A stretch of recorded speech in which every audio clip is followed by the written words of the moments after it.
Room मालकाचा मुलगा एका रात्री जवळ थांबला. त्याला लहान समजले होते, पण रात्री त्याने जे काही केले ते तर. नमस्कार मित्रांनो, स्वागत आहे तुमचं आमच्या चॅनलमध्ये. तुम्ही जर अजून आमचं चॅनल सबस्क्राईब केलं नसेल तर प्लीज चॅनलला सबस्क्राईब नक्की करा. शालिनी तेव्हा हॉस्पिटलमध्ये नोकरी करायची आणि एकटीच रूम करून ती राहत होती. अगोदर त्या 2-3 मुली सोबत राहत होत्या, पण आता काही मुलींचे लग्न झाले आणि काही घरी गेल्या होत्या. सोबतच्या सर्व मुली गेल्या होत्या. शालिनी एकटीच रूमवर होती. तिला एकटीला आता रूमवर करमत नव्हते. ती ज्या रूममध्ये राहत होती त्या रूम मालकाला एक मुलगा होता. कधी कधी शालिनी त्याला रूमवर बोलवत होती.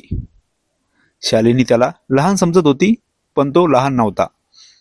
एकदा तर त्याने शालिनी सोबत असं काही. तेव्हापासून शालिनी रूम मालकाच्या मुलाला दूरच ठेवत होती. एका रात्री रूम मालकाचा मुलगा शालिनी सोबत थांबला होता.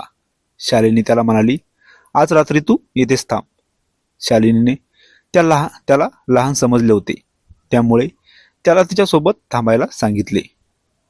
रात्री शालिनीची झोपायची वेळ झाली होती आणि ती आणि रूम मालकाच्या मुलगा शेजारी शेजारी होते. थोड्या वेळाने शालिनीसोबत तो मुलगा असं काही.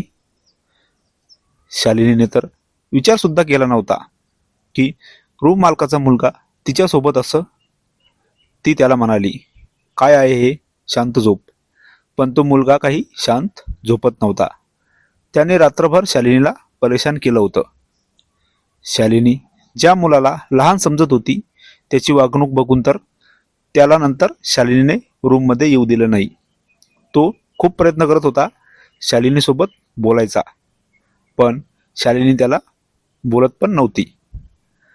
रूम मालकाच्या मुलाला शालिनी आता दूरच ठेवत होती, कारण तिला समजले होते की तो मुलगा तिच्याबद्दल काय विचार करतो तर. त्यामुळे ती त्याला आता दूरच ठेवत होती.